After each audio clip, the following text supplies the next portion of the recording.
Ini sudah masuk modul 7, berarti kurang nanti presentasi kalian di modul 8, ya enggak? Di minggu ke depan. Ini pun sudah ada yang mengumpulkan nih, rajin sekali nih. Sudah ada yang mengumpulkan dari kelompok kalian.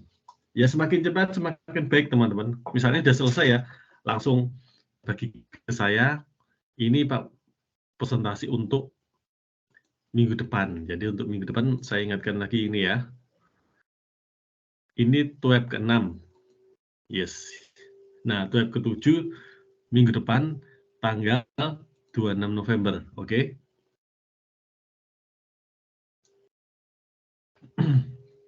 Minggu depan tanggal 26 November modul ke-8 ya. Semua sama. Terus saya terakhir di TWEB ke-8 Desember ya, awal Desember itu modul ke-9, oke? Jadi di modul ke-8 untuk informasi 26 November. Kalau udah jadi dikumpulkan sekarang nggak apa-apa. Lebih cepat, lebih baik. Takutnya ada yang lupa.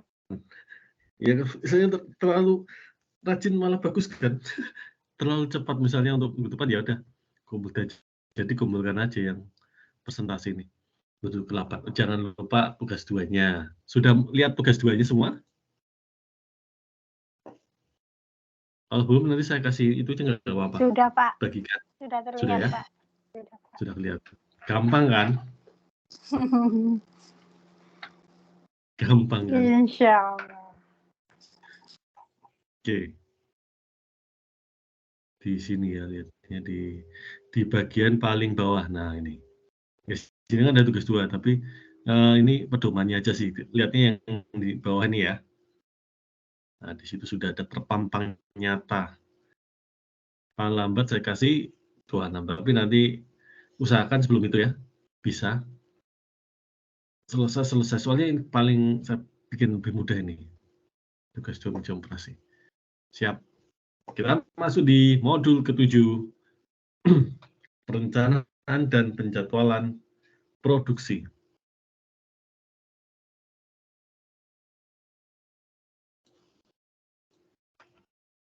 Kita masuk ke perencanaan dan penjadwalan produksi. Ya, apa yang teman-teman ketahui tentang jadwal? Kalau planning, masih ingat kan? Masih refresh di benak kalian tentang perencanaan. Kan kita orang manajemen ya. Itu di semester pertama itu kalau nggak salah di manajemen. Oke. Jadi perencanaan adalah bagian dari manajemen ya, PLOC. Untuk mengingatnya lebih gampang adalah PLOC. P pertama adalah planning. Jadi perencanaan itu mendahului semua aktivitas di manajerial, di bidang manajemen, planning ya. Sebelum melakukan suatu, hendaknya perencanaan matang. Tapi harus disertai eksekusi. Ya nggak? Ada actionnya. Kalau cuma perencana-rencana terus ya nggak ada actionnya, tidak ada implementasi, ya hasilnya jadi zero gitu kan, nol kan. Perencanaan matang, kemudian eksekusinya harus bagus, implementasinya kan. Leading, ada organizing, ada controlling. Nah, ditambah lagi kita masuk ke jadwal. Jadwal atau bahasa Inggrisnya apa? Scheduling. Nah, jadwal, kita pakai bahasa Indonesia sebagai jadwal. Sebelum kita menginjak ke penjadwalan produksi, kita ingin tahu kan kata dasarnya adalah kata jadwal. Nah, seberapa penting arti jadwal menurut teman-teman? Itu penting atau enggak? Apakah penting sekali? Penting aja? Apa penting banget? Jadi saya ingin satu atau dua mewakili sebelum kita masuk ke inti. Seberapa penting arti jadwal menurut teman-teman? Mbak Wina, Mas Asep, Mas Badar, yang tadi sudah muncul.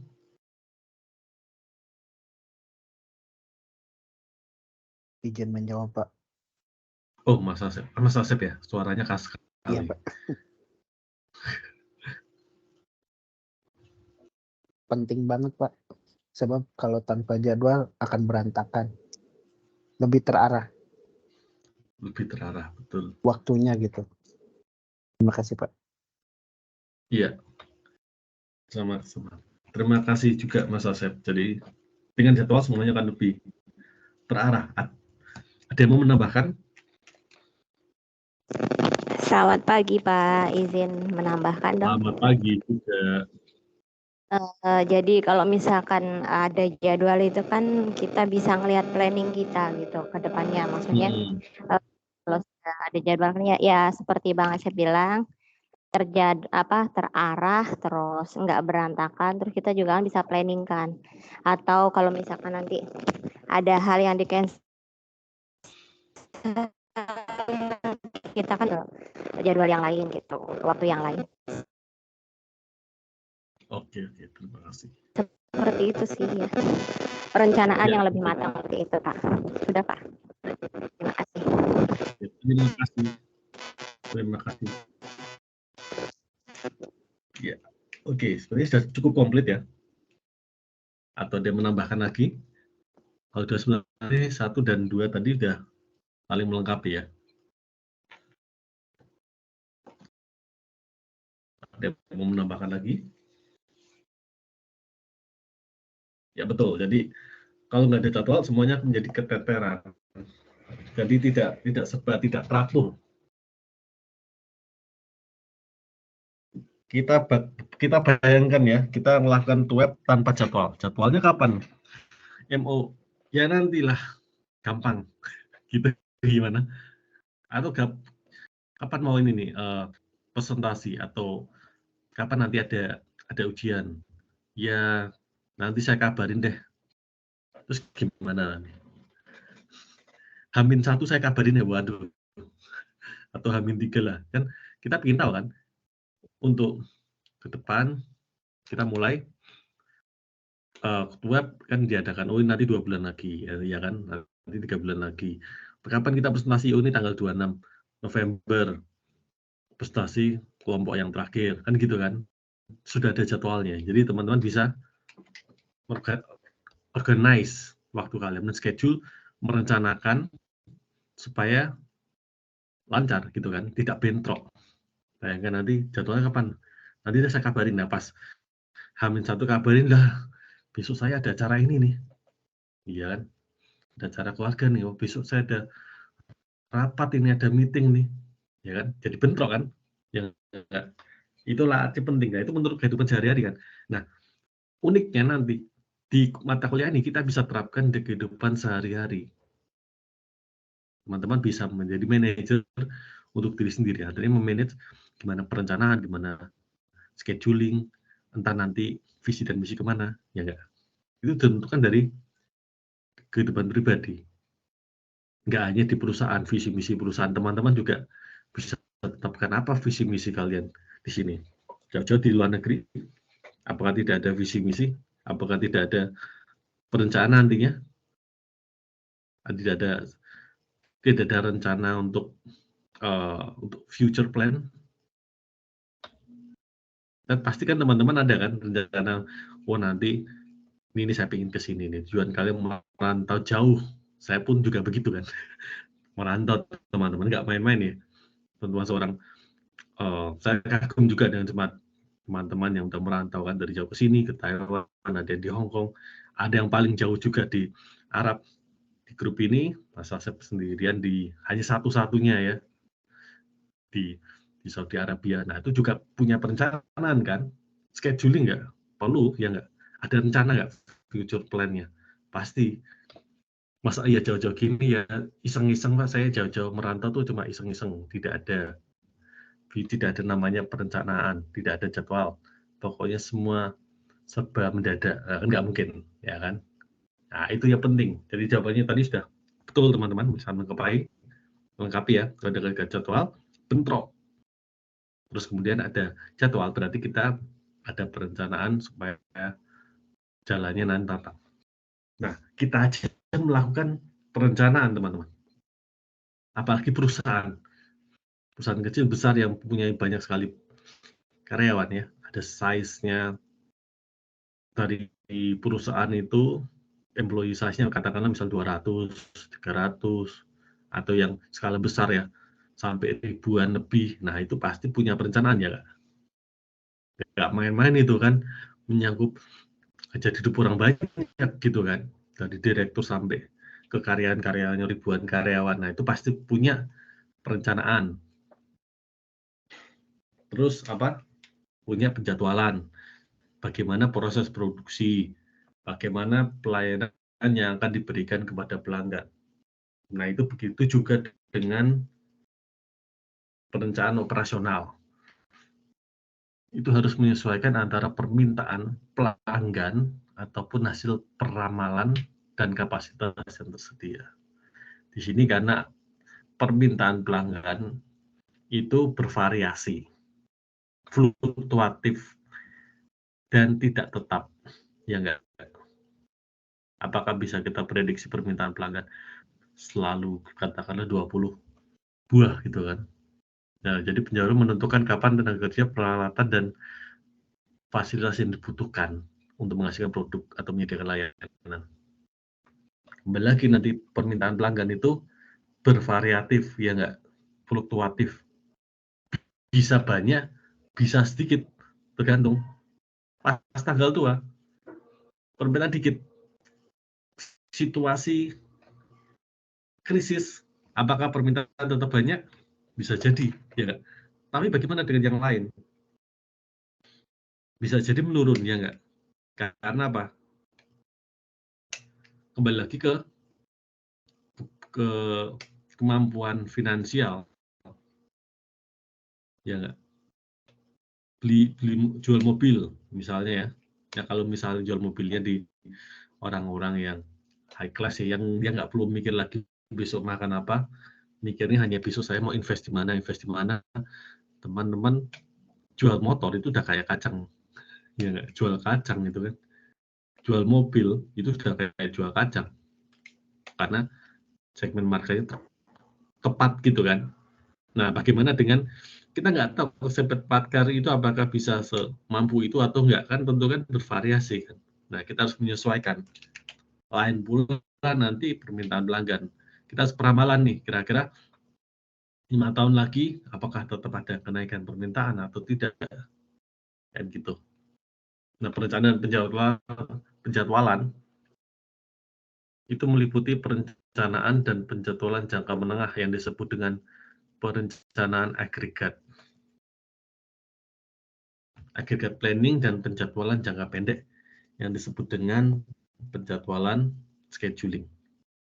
Jadi yang kita lakukan sehari-hari, jadwal kuliah, ya jadwal kerja itu disebut dengan penjadwalan jangka pendek, karena scheduling. Nah, kalau agregat itu dengan perencanaan menengah. Paham ya di sini? Menengah itu bisa mungkin 5 tahun, bisa 6 tahun, 7 tahun gitu kan. Jadi bukan dalam jangka pendek. Nah, menurut Hesse dan Reiner 2014, penjadwalan jangka pendek atau dapat disebut dengan penjadwalan atau scheduling, di sini ya, penjadwalan jangka pendek disebut dengan scheduling atau pengurutan, merupakan kegiatan pengurutan proses produksi dengan kriteria minimasi biaya proses. Nah, jadi ini di sini adalah minimasi. Apa yang diminimasi? Meminimalisasi. Apa yang diminimalisasi? Berarti minimize ya, biaya. Kalau maksimalisasi itu adalah revenue atau keuntungan. Jadi di sini kita harus berhadapan dengan biaya nih, berarti kita harus minimasi dengan adanya pengurutan proses produksi dengan penjadwalan yang bagus tentunya, ya enggak?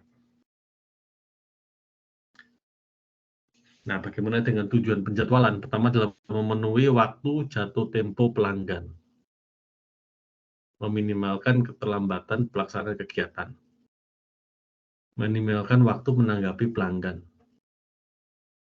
Nah, untuk yang pertama ini memenuhi waktu jatuh tempo pelanggan,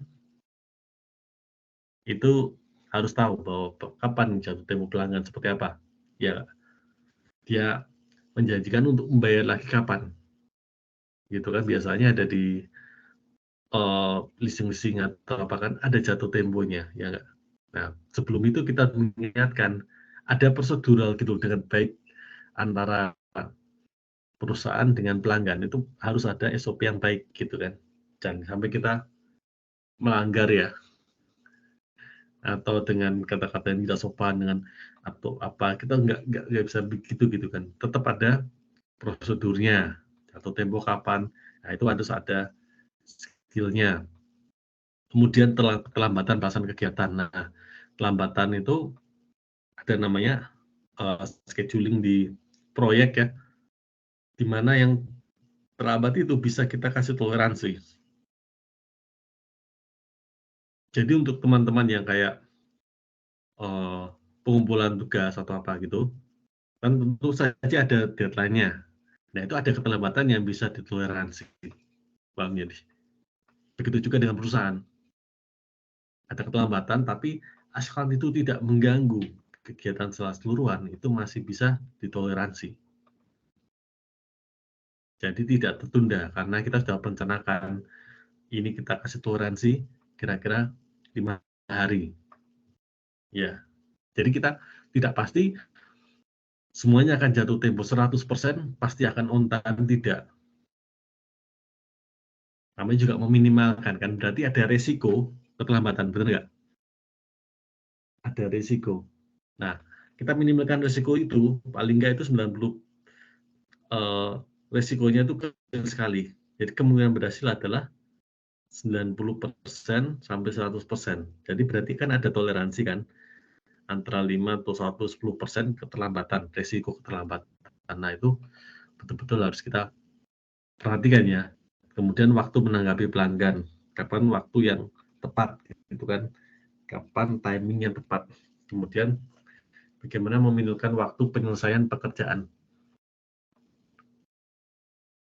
Waktu supaya dipercepat. Berarti kan kita ingin pekerjaan lebih cepat selesai atau lebih lama selesai. Lebih cepat kan? Lebih cepat lebih baik. Ya nggak?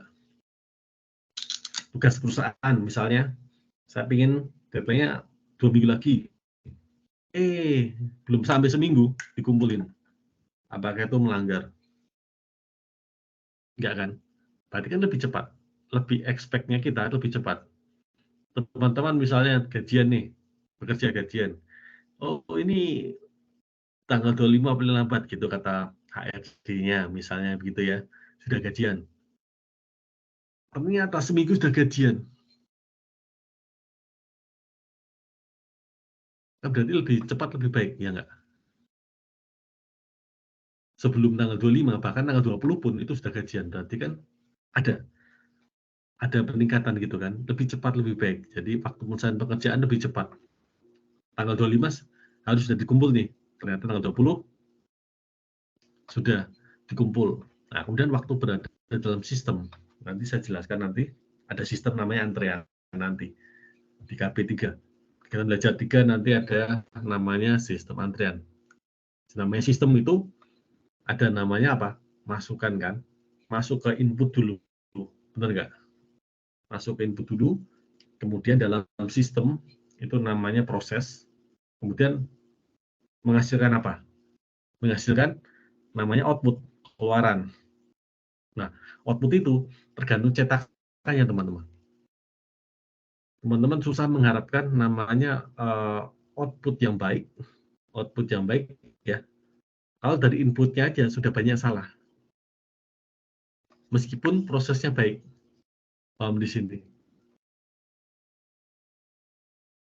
Jadi untuk menghasilkan output yang baik itu memang perlukan proses sistem yang baik gitu kan. Tapi juga kita harus memperhatikan dari outputnya sistem itu. Kalau dari inputnya sistem itu nggak baik, gimana diproses dia nggak akan bisa menghasilkan output yang baik. Misalnya pencarian output, penyaringan kalau ada di Martapura kan mencari batu intan ya. Saya udah pernah ke Martapura. Kalsel itu tuh dekat dengan Banjarbaru. Saya pernah ke situ tuh. Waktu itu masih demam batu-batuan ya, 2015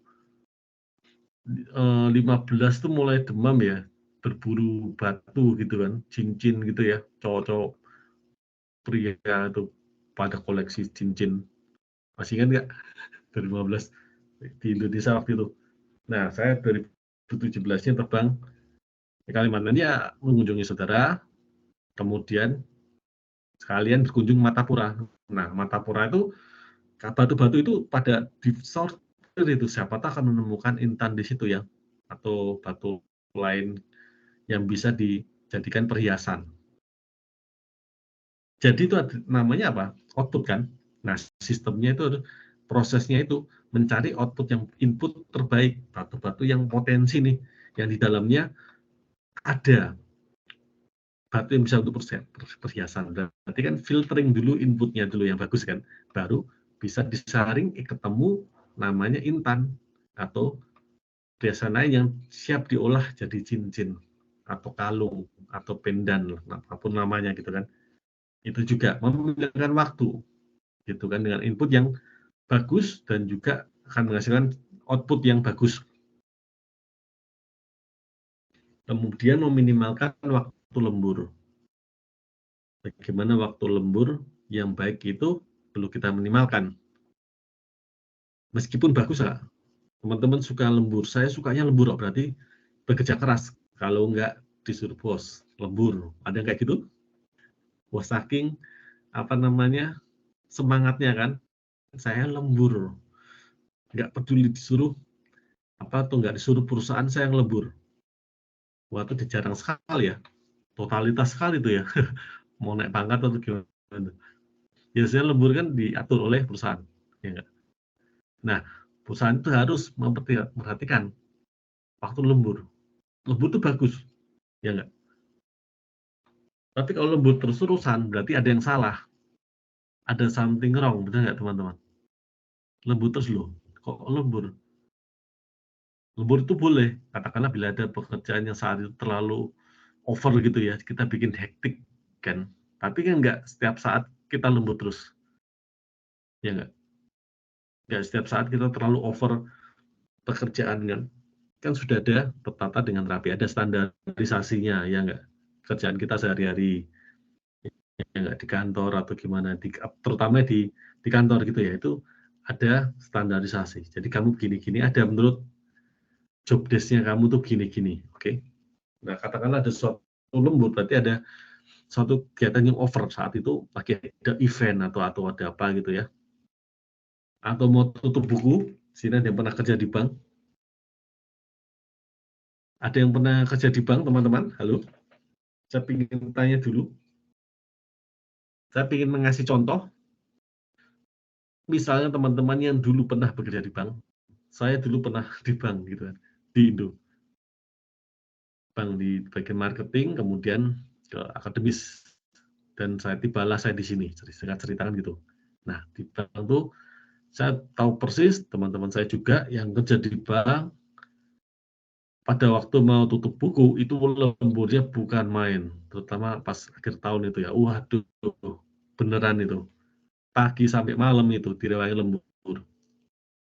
Kan berarti kan ada eventnya tertentu, benar nggak teman-teman? Dalam tidak tiap hari, ya nggak. Tapi pada waktu event tertentu, yaitu pada waktu tutup buku, wah itu lembur, benar. Kalau nggak ada event tertentu lembur terus, nah ini berarti tidak dapat ini nih, apa namanya, jadwal. Harus perlu penjadwalan yang baik kan gitu kan, supaya waktu penyelesaian itu menjadi lancar, menjadi tepat waktu. Planning pekerjaan gini, estimasi dong, oh kira-kira saya bisa ngerjainnya berapa lama nih, ya nggak? Perlu ada estimasi gitu, dijadwalkan. Wah nanti saya target ini jam sekian sudah selesai, gitu. Kalau perlu sebelumnya, betul nggak? Saya nanti garap tugas nih, jam sekian nanti harus sudah selesai. Jam 2 jam itu sudah selesai. Jadi dibatasi teman-teman. Nah, 2 jam itu usahakan teman-teman tidak sambil main handphone. Nah, kendalanya di sini biasanya teman-teman dihadapi apa, teman-teman? Handphone. Begitu juga dengan saya, enggak. Biasanya yang mengganggu apa? Notif. Lagi kita kerja atau kita lagi nggarap tugas ada notif sosmed, apapun itu deh, atau messenger atau WA, ting yang kita kira, wah pengen balas nih, tiba-tiba ada simbol notification. Itu tuh kayak mengganggu sekali juga teman-teman. Sepertinya asik. Berarti kalau kita tidak ada kesibukan, waktu nganggur gitu kan, ada asik ada notif, boleh gitu kan. Tapi kalau itu usahakan juga di silent teman-teman. Ini tips saya. Jadi waktu lembur lamanya itu tidak menentukan kualitas loh. Waktu lembur makanya perlu diminimalkan ya nggak teman-teman. Kerja yang berjam-jam itu belum tentu kualitas baik. Ada yang kerjanya hanya 2 jam, 3 jam sehari, tapi dia betul-betul berkualitas gitu kan. Dia bisa memaksimalkan produktivitas yang baik daripada yang berjam-jam itu tapi sambil chattingan, sambil main sosmed, sambil scrolling ini ya, scrolling TikTok, terus dia kerja lagi sambil makan, ngobrol. Ya tentu saja bisa lama ya nggak teman-teman? Kerjanya bisa lama, tapi apakah itu efektif? Nah kembali lagi, satu kata yang tepat adalah efektif. Setuju? Belum tentu efektif, belum tentu berkualitas. Nah sebaiknya kerja itu 2 jam, 3 jam itu cukup. Saya belajar itu 2 jam, 3 jam itu sebenarnya cukup, lebih dari cukup. Tapi di waktu itu betul-betul fokus, silent. Bila perlu dimatikan, kalau misalnya mengganggukan, bilang, saya lagi gini, ini maaf nih. Itu tinggal dibalisin aja. Kalau misalnya sudah selesai, diaktifkan aja tuh gadget teman-teman. Ya, maaf tadi saya itu lagi nih, gitu kan aja. Habis itu kan bisa fokus, betul nggak? Begitu juga dengan ini. Ini pengalaman yang saya contohkan ke teman-teman, supaya teman-teman bisa efektif 2 atau 3 jam itu cukup daripada berjam-jam tapi dia tidak efektif. Nah, berarti perlu apa? Meminimalkan waktu lembur. Waktu lembur itu cukup jam 2 jam, menurut saya sih cukup sih. Tapi benar-benar efektif gitu ya, benar-benar fokus daripada lama. Makanya meminimalkan. Toh waktu lembur itu juga biaya juga buat perusahaan, benar nggak? Karena masuknya apa? Hitungannya apa? Overtime. Misalnya teman-teman bekerja di 9 to 5, dari 9 pagi sampai 5 sore. Rata-rata kan begitu kan, 9 to 5 gitu kan. 9 pagi sampai 5 sore. Nah, kalau pengalaman saya, itu ada namanya uang lembur. Itu paling nggak 2 jam. Kalau saya pernah di perbankan dulu, itu dihitung, mungkin ada yang hitung per jam, ada yang 2 jam gitu ya. Itu ada hitung per jam nanti berapa jam. Nah, asik kan kalau misalnya bikin lembur, saya bisa aja pulang 5 sore, saya bilang jam 9, berarti ada 4 jam, 9 pagi sampai jam 9 malam, 12 jam. Ya, benar kan? Kalau pekerja keras kan bisa gitu, dapat uang lembur bisa besar. Dengan catatan perusahaan membayar uang lembur ya. Nah, itu kan, minimalkan waktu lembur. Kan juga kerugian kan, perusahaan usaha bayar terus. Tapi belum tentu kerjanya bagus. Hanya berdasarkan apa kuantitas lama-lamaan nih. Tapi itu nggak efektif, bisa jadi karena di titik jenuh. Teman-teman di titik jenuh, benar nggak? Karyawan itu bisa hektik nggak? Bisa kan? Bukannya makin bagus kalau dipaksa terus kerja, dia akan semakin hektik dan namanya jadi burnout. Kalau istilahnya Gen Z sekarang apa? Mental health-nya terganggu. Ayo, do you agree teman-teman? Setuju nggak? Mental health. Sekarang lagi concern sekarang. Maka nanti teman-teman bisa melihat ada namanya tidak boleh untuk dosen killer. Tidak boleh namanya dosen killer. Katanya bisa mental health terganggu. Katanya begitu kan lagi concern. Nanti dikasih begini-begini nggak kuat, jadi suicide, gantung, loncat indah dari apartemen. Ya kan? Mental health-nya kayak gitu kan. Benar nggak teman-teman? Di Indonesia ya, Kan Pak, lagi udah banyak. concern-nya ke minimal. Dengan Mbak siapa? Halo? Di Indonesia sekarang banyak banget mahasiswa seperti itu. mentalnya. Health. Dengan Mbak siapa? Halo? Halo. Wina, Pak. Mbak Wina, ya betul. Mental health-nya terganggu. Terus gimana pendapat Mbak Wina tentang itu? Yang pertama pasti dari lingkungan, dari teman, terus dari keluarga, dan juga dari kayak tugas-tugas dari dosen itu terlalu banyak mungkin, terus dianya juga mungkin banyak masalah juga, seperti itu kali Pak. Terus nggak ada teman yang mendukung atau keluarga yang support kayak gitu mungkin. Lagi kalau dianya merantau kayak gitu jauh dari rumah. Ya sama aja sih di Indonesia maupun di sini kita juga bisa kayak gitu kalau mental kita nggak kuat. Pentingnya punya teman dekat seperti itu ya Pak, bisa sharing, bisa ini saling berbagi, saling nyemangatin kayak gitu. Betul sekali Mbak, pintar sekali.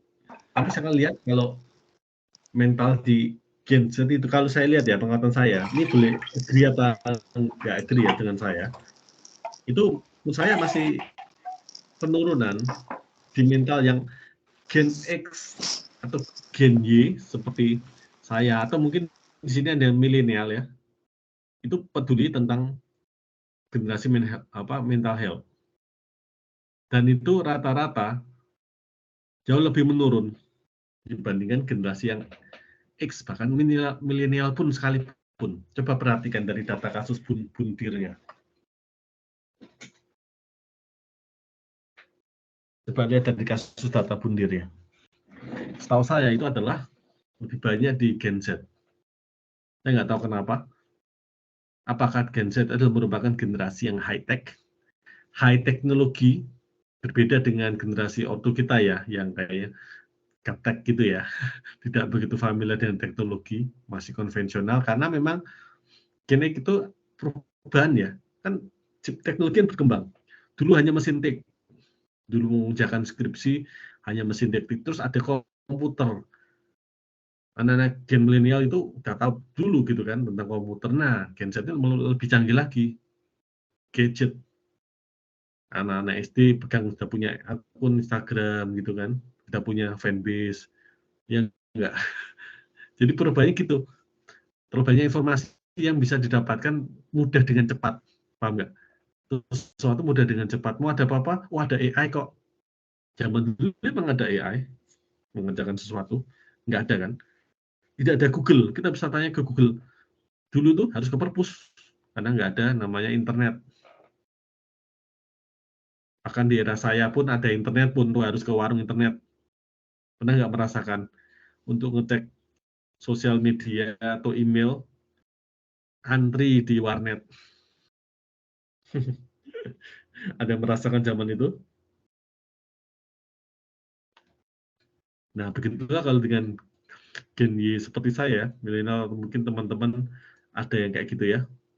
Nah, itu pentingnya gitu kan. Karena di Gen Z sudah disuguhi, maka pengen semuanya serba instan. Mengakibatkan jadi kayak saya harus dapatkan ini dengan instan nih. Tapi gimana kalau nggak dapat? Waduh, saya mental health saya terganggu nih. Dengan teman kerja di kantor, ada pressure dikit. Waduh, mental health saya terganggu nih. Saya berarti dia toxic deh. Ini toxic bener-bener.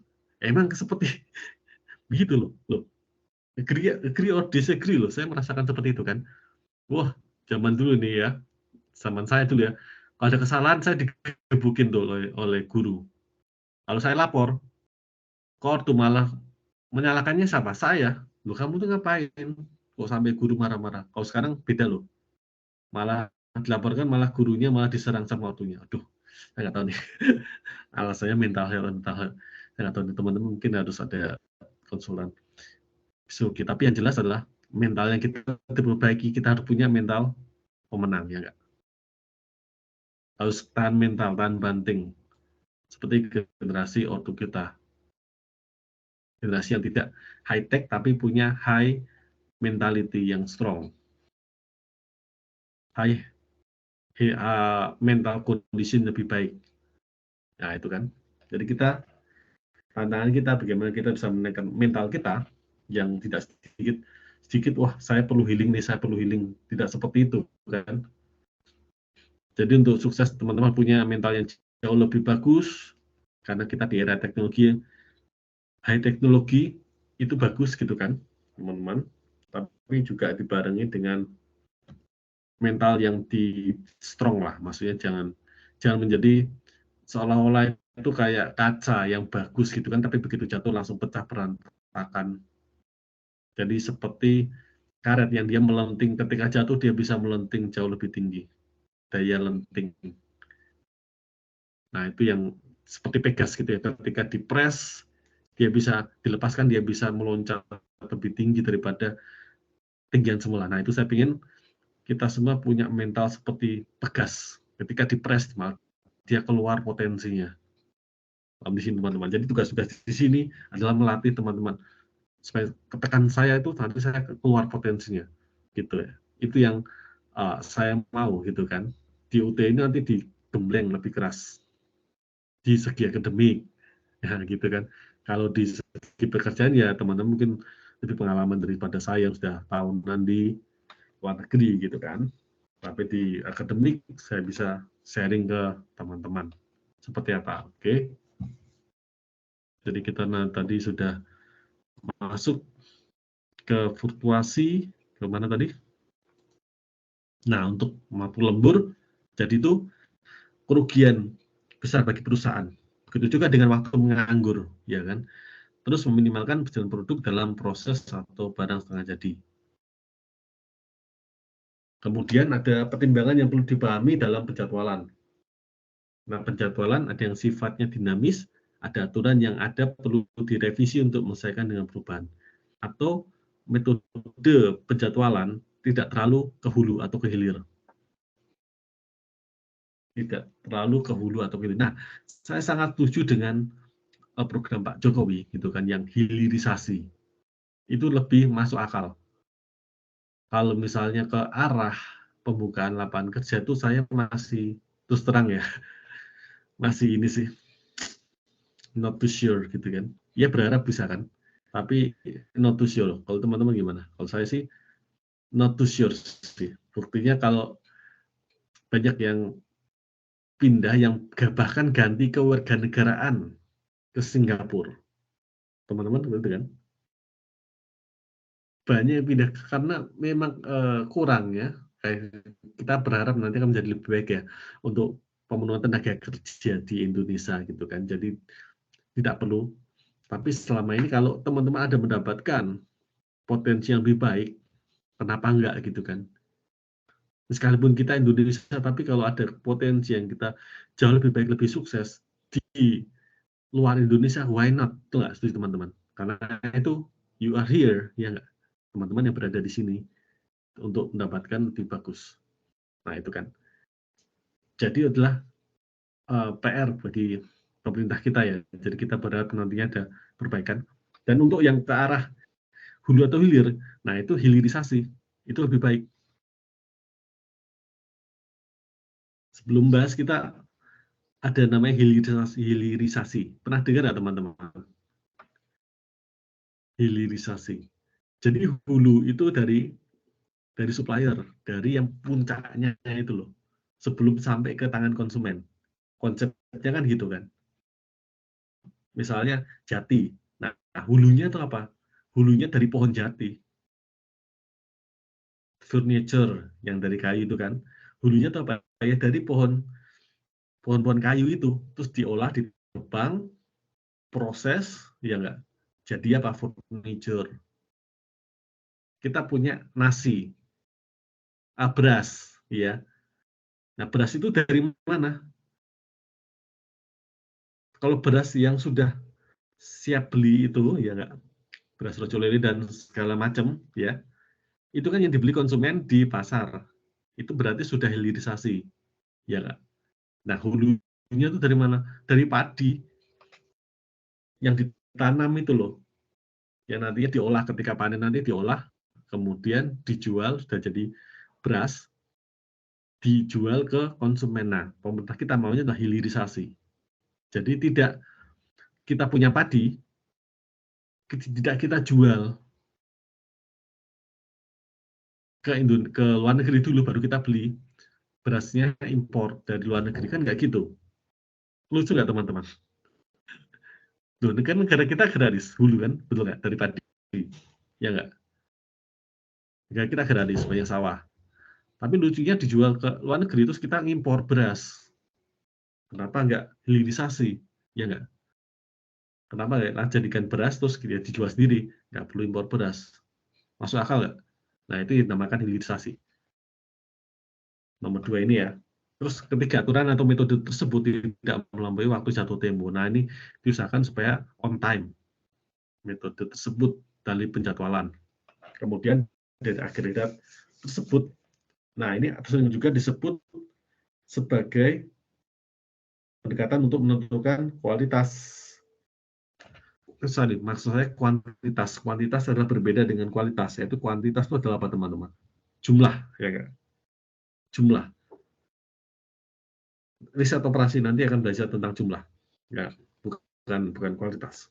Kemudian waktu produksi untuk jangka menengah biasanya 3 hingga 18 bulan, berarti sekitar 3 sampai 1,5 tahun. Rata-rata itu menurut Hesse dan Render 2011. Jadi kalau menurut siapa lagi itu mungkin bisa berubah ya. Jadi kalau misalnya menentukan teori itu, teman-teman jelaskan dengan mention dengan teori, gitu ya teman-teman ya.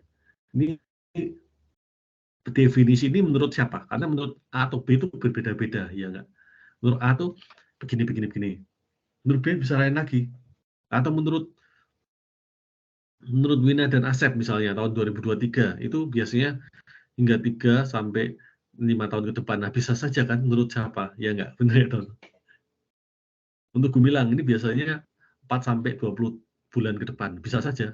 Menurut asal saya bisa memberikan argumen yang masuk akal kan gitu kan. Jadi untuk jelaskan menurut ini nih, teman-teman menjelaskan begini-gini, ini menurut ini tahun berapa. Nah, itu kan juga. Nah, menurut Russell dan Taylor 2011 proses perencanaan agregat tersebut digunakan dalam menentukan kapasitas sumber daya. Kapasitas sumber daya untuk bisa memenuhi apa ekspektasi, kebutuhan, keinginan pelanggan untuk jangka menengah, yaitu apa 6 sampai 12 bulan ke depan. Berarti setengah sampai 1 tahun. Ya. Kalau Russell dan Render itu 3 sampai 18 bulan. Kemudian Russell and Taylor 2011 juga menyebut perencanaan agregat tadi sebagai perencanaan penjualan dan operasional. Nah, tujuan perencanaan penjualan dan operasional adalah menyusun perencanaan perusahaan untuk pengalokasian sumber daya dan mengembangkan strategi ekonomi untuk memenuhi pelanggan, ya, kurang di sini, untuk memenuhi kebutuhan atau keinginan pelanggan. Nah, perencanaan agregat merupakan bagian dari sistem perencanaan produksi. Oleh karena itu, pemahaman perbedaan antara perencanaan dan berbagai faktor internal, faktor dari dalam perusahaan, dan juga eksternal itu sangat penting. Jadi manajer operasional itu nggak hanya bisa menerima permintaan produk yang berasal dari departemen pemasaran, tapi harus menerima data keuangan, kapasitas, employee, dan ketersediaan bahan baku. Kemudian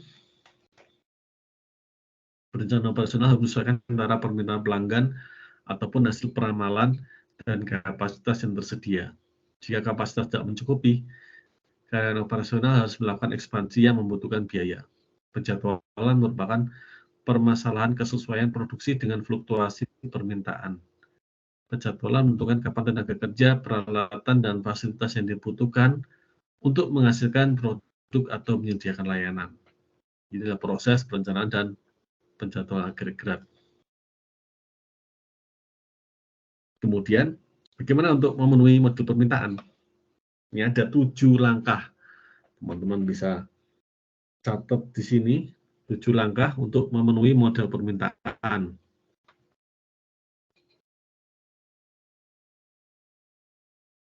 Apa saja itu? Pertama adalah kita produksi pada tingkat konstan, tingkat yang tetap ya, dan menggunakan persediaan untuk mengantisipasi fluktuasi permintaan atau level production. Jadi produksinya pada tingkat konstan yang sudah diatur oleh perusahaan, tapi dia bisa menunjukkan persediaan. Kan kemarin sudah saya jelaskan di RO kan, ya. Gimana itu stok? Kita perlu namanya apa? Stok, buffer stok, persediaan untuk mengantisipasi. Kayak kemarin kan jawabannya 35-36 kuintal kan, buffer stoknya kan, ya nggak? Jadi sebenarnya normalnya itu sekian, tetapi kalau misalnya untuk mengantisipasi permintaan yang naik, tentu saja dia harus menyediakan stoknya berlebih. Namanya buffer stok, ya nggak? Kalau kemarin jawabannya 30-an kuintal itu untuk mengantisipasi. Nah, itu namanya buffer stock. Jadi dia perusahaan itu mengantisipasi. Misalnya teman-teman ada kondangan ya, mau melakukan hajatan untuk tamu. Tamunya sekitar 50. Nah, berarti perlu menyediakan 50 box makanan ya. 50 aqua untuk tamu. Tapi kan normalnya segitu. Berarti itu adalah apa? Tingkat konstan. Ya enggak? Nah, bagaimana dengan permintaan nih? Teman-teman juga harus menyediakan berlebih supaya ada namanya kalau tamunya lebih banyak, teman-teman nggak bingung. Kita udah jadi jangan terlalu ngepas istilahnya gitu kan. Jangan terlalu ngepas teman-teman. Bisa jadi dia ngajak temannya atau dia ngajak anaknya, ya kan? Bisa jadi teman-teman harus menyediakan berapa? Misalnya 50, sediakan 80 misalnya gitu kan, 70 atau 80 udah cukup lah gitu kan. Karena itu udah wajarnya aja berapa? 50 ya kan, 50 orang. Terus kedua, merekrut dan melepaskan karyawan untuk memenuhi permintaan, case demand. Bisa jadi kita harus namanya ini perampingan kalau teman-teman slimline dari perusahaan atau perampingan itulah merekrut dan melepaskan karyawan. Bisa jadi yang kita lepaskan karyawan apa? Yang kurang produktif kita lepaskan. Bisa jadi kayak gitu, bisa. Apalagi perusahaan swasta, gampang banget teman-teman. Apalagi yang kontrak atau yang nggak tetap, gampang sekali perusahaan untuk melepaskan. Alasannya ini itu ya nggak tuh. Terus rekrut lagi, rekrut apa? Karyawan yang lain yang lebih baik. Terus kita analisis lagi kan gitu kan? Kan kerugian bagi perusahaan bila karyawan itu tidak produktif, tapi kita mau bayar terus ke mereka, kita kasih uang THR dan segala macam, tapi kurang berkontribusi, ya kan kerugian juga bagi karyawan. Jadi kita lepaskan karyawan, kita rekrut lagi. Nomor 3, mempertahankan sumber daya pada saat permintaan tinggi. Nah jelas nih kan, peak demand-nya kita tahankan. Sumber daya apa yang tepat pada saat permintaannya tinggi, pada saat si konsumer itu minta suatu barang, jenis barang yang tinggi, dan kita harus mempertahankan sumber daya tersebut. Sebagai contoh misalnya mall, ya permintaan tinggi apa? Atau dealer lah. Nah, permintaan tingginya apa? Kita sebut brand ya. Misalnya Toyota Yaris. Permintaan lebih tinggi daripada Ayla, katakanlah misalnya gitu kan. Berarti kita harus mempertahankan sumber dayanya apa? Yaris. Kita fokus di situ karena penjualannya akan naik, permintaannya tinggi, akan nyaris, begitu kan? Kemudian menambah atau mengurangi jam kerja karyawan, overtime dan undertime. Nah, kita perlu namanya apa? Overtime nih. Kata lainnya apa? Lembur. Ya enggak. Ada namanya biaya overtime. Makanya kalau lembur-lembur terus itu perusahaan itu harus bayarin biaya overtime. Makanya kan harus diminimalkan, karena kalau perlu nggak perlu ada lembur lah, ya nggak. Kalau perlu ya kan harus diminimalkan biaya overtime, dan juga kita harus melakukan undertime, mengurangi jam kerja karyawan yang terlalu tinggi, kita perlu namanya undertime juga. Jadi ada over, ada under. Kemudian 6, menyubkontrakkan pekerjaan ke perusahaan lain, subcontracting. Atau ada yang tahu di sini? Saya kasih poin tinggi kalau teman-teman bisa menjawab nomor 5 ini. Menyubkontrakkan pekerjaan ke perusahaan lain itu ada istilah lain. Saya ingin tahu istilahnya itu apa? Nomor 5. Ada teman-teman di sini, bisa saya kasih challenge teman-teman. Saya jarang-jarang ngasih kayak gini loh. Saya baru kepikiran untuk memvariasi dari sistem penilaian. Coba jawab. Iya, nomor 5. Ada satu nama, ada ya. Sudah. Ada nama lainnya lagi yang kita sudah sangat familiar di Indonesia. Saya sudah kasih clue-nya itu. Satu kata bahasa Inggris. Familiar itu, meskipun bahasa Inggris familiar. Apa Mas? Bukan subkontrakting, sini kan sudah mensubkontrakkan pekerjaan ke perusahaan lain, subcontracting. Tapi di Indonesia itu ada nama lainnya. Oke. Ada Outsourcing ya Pak? Outsourcing. Outsourcing. Mbak Arfi. Namanya siapa? Widya. Mbak Widya. Baik, Mbak Widya, sebentar. Name-nya berapa? Widya. Krisnawati ya? Iya, Pak. Oke, bagus sekali. Ya, outsourcing ya, betul namanya. Mbak Arfi juga betul ya. Oke. Tadi duluan mana ya? Mbak Widya apa Mbak Ikma ya? Kalau Mbak Ikma diketik, karena kan ya lagi sibuk kan di Indonesia kan. Udah nggak duluan mana ya? Oke, dua-duanya. Oke, good. Ya, betul. Betul, outsourcing. Karena itu kan lagi diprotes Undang-Undang Cipta Kerja yang lagi rame ya, rame sekali. Oke, nanti sudah saya tandai Mbak Ikma sama Arfan. Ya, ini masuk ke poin keaktifan, teman-teman. Ya, mungkin next lain kali ya, Mas Asep ya. Lagi mual, oke. Siap. Sudah saya tandai ini. Terima kasih. Semoga cepat sembuh, Mbak Hikmah Arfiti. Terima kasih, Mbak Widya. Bagus itu. Iya, Pak. Bagus. Sudah bagus, namanya outsourcing. Kalau dalam modul kita subcontracting, tapi kalau kita familiarnya apa? Outsourcing. Ya kan? Subkontrakkan. Jadi ada plus minusnya. Plusnya itu gampang gitu kan. Semua serba outsourcing. Saya tuh nggak paham nih outsourcing aja. Tahu nggak teman-teman yang perusahaan-perusahaan yang bank itu banyak outsourcingnya loh, perusahaan outsourcing. Major. Paling banyak, apalagi di front line ya teman-teman, perhatikan. Di security-nya. Misalnya di BCA ya, misalnya. Teman-teman perhatikan di security-nya, apakah itu PT BCA? Saya yakin, saya pernah baca itu. PT misalnya ya, Cipta Sarana Husada misalnya, PT Cipta Karya atau Bina Sarana Husada misalnya gitu kan, itu apa namanya? Itu perusahaan outsourcing-nya, Mbak. Iya. Jadi sudah mensuplai dari karyawan-karyawan untuk bisa kita supply ke situ. Jadi dipermudah. Udah kamu nggak usah cari ini saya kasih itu. Jadi itu adalah kerjasama subcontracting atau outsourcing-nya ke bank BCA-nya tersebut. Banyak kayak gitu. Banyak. Dan itu adalah yang lagi mengandung pro kontra. Ya kan? Protes saja hapus outsourcing kan gitu kan. Hapus outsourcing. Karena nggak bisa kan, jadi tetap susah teman-teman. Saya pernah di undernya outsourcing, saya pernah itu. Sebelum di bank, waduh, saya di MNC dulu. Masih outsourcing. Ada yang sudah tetap. Jadi ada kecemburuan kan. Kenalan kamu outsourcing juga nggak? Saya ini enggak, saya langsung di sininya. Berarti sudah direkrut dari PT-nya ini langsung. Paham nggak teman-teman?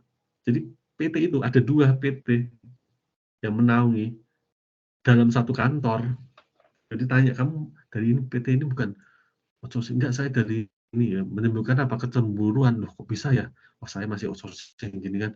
Berusaha keras, berusaha kayak mempertahankan kinerja itu ya, kinerja baik supaya nanti saya bisa diangkat jadi karyawan tetap. Tapi kenyataannya nggak bisa juga gitu, susah teman-teman. Makanya kan banyak protes itu. Tapi plusnya bagi perusahaan apa? Gampang, ya nggak?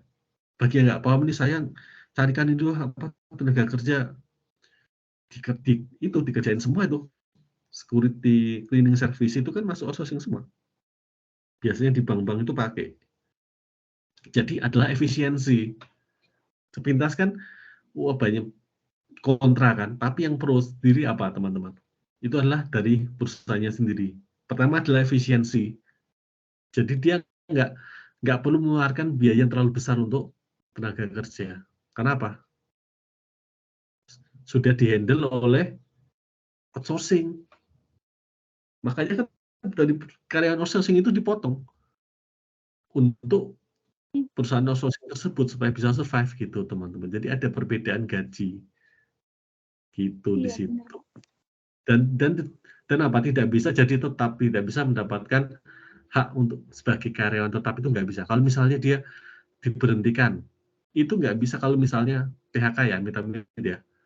Nah, kalau Nggak dapat karyawan tetap PHK. ini bisa, iya, kalau tetap ini bisa menuntut haknya. Saya udah kerja di sini 5 tahun, mana sini?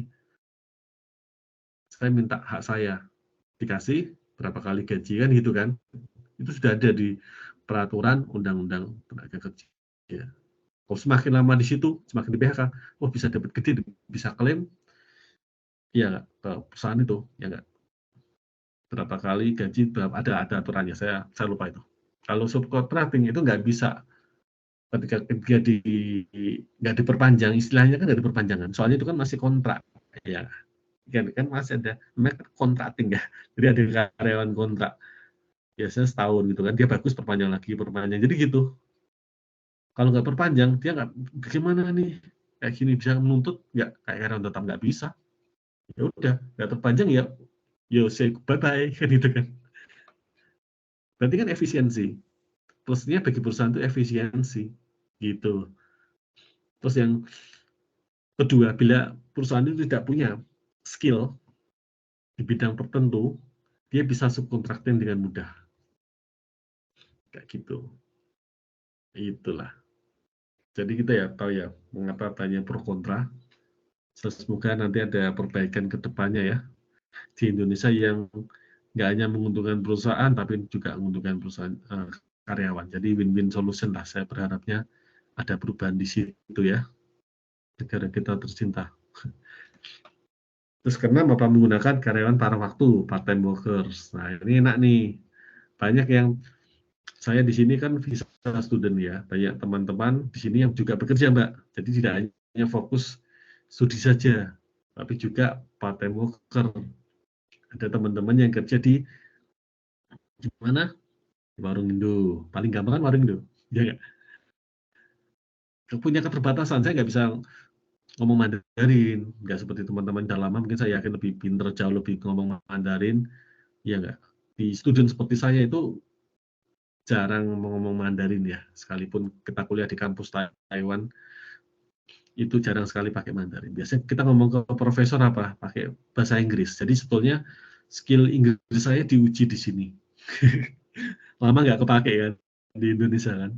Saya pakai bahasa Inggris, malah saya apa, diejek-ejek teman saya. Wah, sok-sokan lu. Ya nggak teman-teman? Serba salah kan.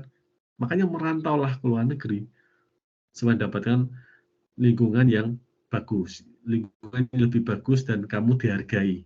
Nah, itu setuju nggak teman-teman? Carilah, kerjalah di lingkungan yang kamu dihargai, baik dari segi finansial ataupun dari non finansial.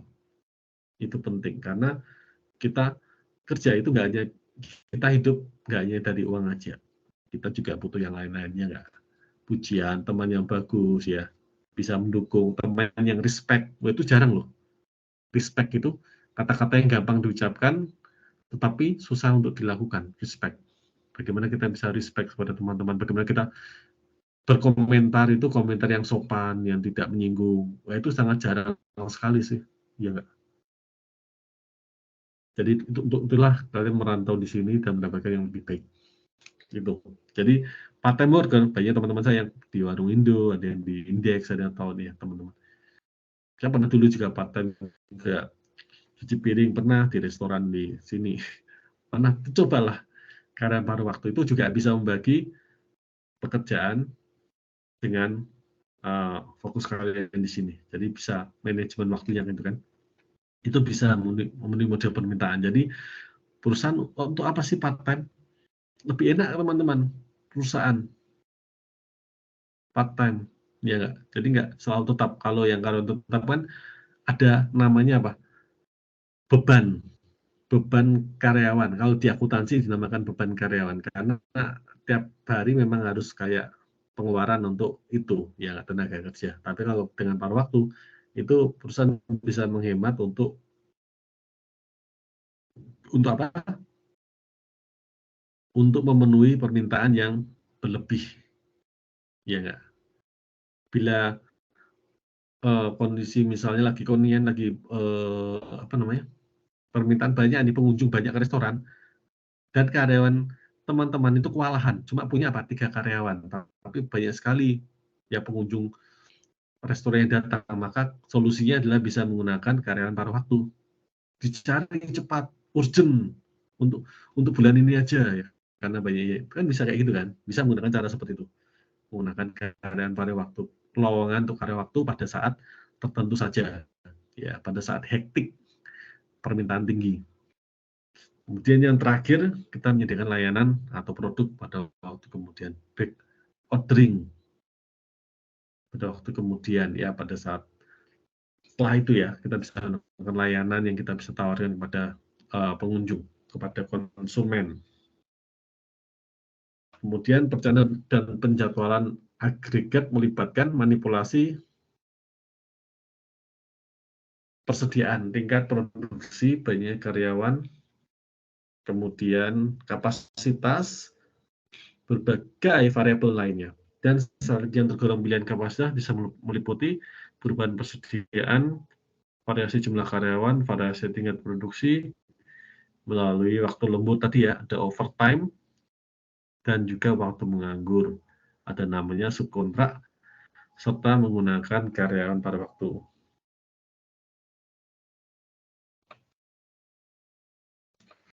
Kemudian strateginya selanjutnya adalah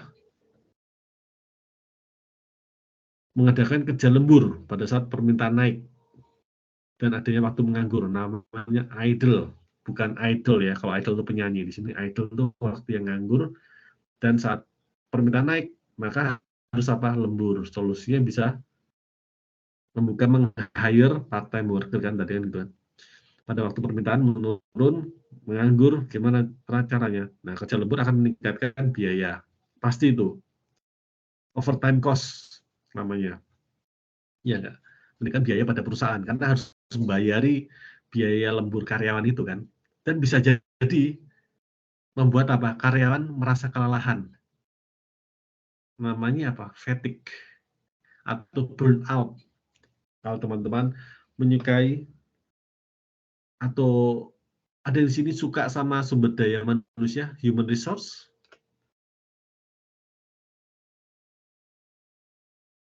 Ada yang tertarik ke human resource?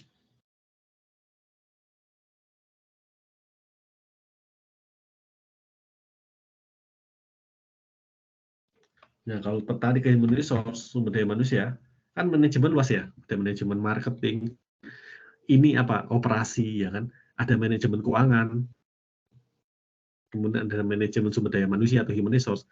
Nah, karyawan itu adalah aset dari perusahaan, sangat dihargai. Jadi bagaimana human resource itu adalah memanusiakan manusia, ngomong-ngewong kalau bahasa Jawa ini kan gitu kan. Bagaimana karyawan? Nah, karyawan adalah aset penting. Jadi perlu diperhatikan supaya karyawan tidak merasakan burnout, benar-benar capek gitu, lelah gitu kan. Dipaksa lembur. Di samping itu meningkatkan biaya, kemudian produktivitas turun. Belum tentu suruh lembur produktivitas naik, ya. Belum tentu kuantitas itu akan menghasilkan produktivitas yang bagus. Ayo lembur, ayo kerja keras, kerja. Kalau dia lelah ya itulah, ya kan. Berhenti dulu, healing sebentar, terus mulai lagi kan gitu kan. Jangan terlalu dipaksa terus karena bisa namanya burnout, kelelahan yang sangat-sangat fatal yang dialami oleh karyawan justru akan menurunkan produktivitas. Nah, strategi subkontrak dilakukan dengan menyempurnakan sebagian perusahaan ketika perusahaan meningkat. Pada saat permintaan meningkat saja, berarti ini adalah situasional ya. Jadi membawa konsekuensinya pada biaya, dan ini adalah dampak negatifnya adalah terbukanya rahasia perusahaan kepada pihak luar, terutama pesaing. Ini bahaya sekali. Ya kan, kompetitor itu bisa menggunakan caranya untuk mengetahui informasi ke kita. Jadi berhati-hati teman-teman. Ya, kalau bisa kita buka warung rame terus banyak datang, nggak semuanya itu adalah pelanggan kita. Jangan salah. Bisa jadi apa? Kompetitor mempelajari, terus tanya-tanya, enak nih, ini bumbunya apa sih? Itu hati-hati tuh, jangan sampai membuka rahasia perusahaan ya. Makanya di KFC kan ada 7 bumbu rahasia. Nah itu kan banyak orang mencari rahasia kelezatan bumbu. Apa tuh 7 kelezatan bumbu rahasia KFC? Namanya juga rahasia kan. Nggak mungkin kita tanya. Bahkan karyawan tersebut belum tentu tahu kan apa itu 7 kelezatan bumbu rahasia KFC. Jangan sampai ya. Nah ini adalah perpilihan perencanaan dan pencapaian karir. Teman-teman bisa lihat aja di modul. Di situ ada. Yang jelas di sini ada perubahan, ada keterangan perjalanan tinggi dan tanda, ada keunggulan ya. Tidak ada perubahan produksi dan jumlah karyawan. Nah, kos kelemahannya ya simpan dan perjalanan tinggi bisa berjalan sales variasinya. Di sini teman-teman bisa lihat. Nah, ada subkontrak tadi ya, menggunakan kapasitas sementara ketika permintaan tinggi. Jadi dia melakukan subkontrak. Terus ada fleksibilitas dan memperhalus fluktuasi permintaan. Untuk keunggulannya. Nah, ada punya kelemahannya apa? Kualitasnya sulit dikendalikan, profit berkurang. Nah, ini berbahaya sekali, ada plus minus ya. Part time itu juga sektor jasa, karyawan paruh waktu bisa meng-hire. Unggulannya dia murah ya kan, part time kan tidak tetap ya nggak, bukan karyawannya full time ya, dari pagi sampai sore kan. Makanya itu kan perusahaan bisa membayar murah, unggulannya fleksibel. Ya, kamu mau jam berapa? Jadi jam-jam tertentu aja nih, fleksibel kan. Tapi kelemahannya adalah biaya pelatihan tinggi, penjadwalan sulit, dan kualitas mungkin buruk. Ya enggak? Karena itu istilahnya dadaan kan. Beda dengan karyawan tetap yang benar-benar sudah diseleksi dengan baik. Bisa jadi seperti itu. Ini menurut Hesse dan Render ya. 1, 2, 3, 4, 5, 6, 7, 8. Hesse dan Render. Kemudian untuk penjadwalan jangka pendek, semua kegiatan pasti harus disusun penjadwalannya agar semua berjalan lancar. Sudah pasti itu. Fungsi penjadwalan berbeda-beda tergantung dari jenis operasi. Nah, ini dalam industri pemrosesan meliputi penentuan campuran kandungan zat yang ada di dalamnya. Dan untuk produksi massal, penjadwalan merupakan penentuan kapan produksi massal seperti apa? Industri yang padat karya, ya enggak, tekstil gitu ya, produksi massal. Jadi penjadwalan merupakan penentuan kapan dilakukannya apa? Proses produksi sesuai dengan kemampuan mesin. Terus untuk proyek, kebutuhan penjadwalan merupakan keputusan yang kompleks dan saling related satu sama lain. Bisa menggunakan PERT, Program Evaluation Review Technique, dan Critical Path Method, atau apa? CPM, yang digunakan untuk perencanaan dan pengendalian proyek. CPM. Ini nanti di riset operasi ada, mungkin di pertemuan berikutnya nanti ada jalur kritis ini, jalur yang paling lama proyek. Jadi menentukan kapan selesai proyek nanti ada di riset operasi ya, untuk pertemuan mendatang. Dan itu asik nih teman-teman, bisa menggambarkan jalur-jalur proyek di metode CPM. Kemudian untuk D, untuk produksi berdasarkan pesanan, keputusan penjadwalan cukup kompleks karena membutuhkan perencanaan bahan baku, komponen perakitan, serta perencanaan teknologi dan sumber daya manusia. Penjadwalan untuk memenuhi permintaan pelanggan atau disebut dengan job shop scheduling, production control atau production activity control. Pemuatan loading yaitu pengecekan ketersediaan bahan baku, ya loading ya, load kan pemuatan. Terus pengurutan sequence, Kalau kalian nonton film drakor kan ada sequelnya kapan nih, ya kan? Ini ada urutannya kan, sequence. Jadi melakukan pemesanan dan pengiriman untuk dikerjakan oleh mesin atau karyawan, kemudian monitoring, melaporkan kemajuan proses ya pekerjaan hingga selesai. Jadi perlu kita monitoring. Kemudian untuk penjadwalan layanan, perusahaan jasa dikarakterisasikan dengan proses di kantor bagian depan, front office process, atau namanya proses di kantor bagian depan, front gitu ya, dengan kontrak pelanggan yang tinggi, aliran kerja fleksibel, dan mengikuti permintaan pelanggan, customisasi atau customization bahasa Inggrisnya kan, ini terjemahan Indo banget ya, customisasi. Jadi customisasi itu apa? Custom. Yang pernah anak-anak otomotif pasti tahu ya, kalau misalnya ini bisa di custom nggak? Jadi bisa disesuaikan dengan keinginan pelanggan nih, bisa dimodif, terutama suka modif mobil ya atau modif motor, bisa di custom nggak? Nah, itu adalah menyesuaikan selera. Ya, ini ada plusnya nih.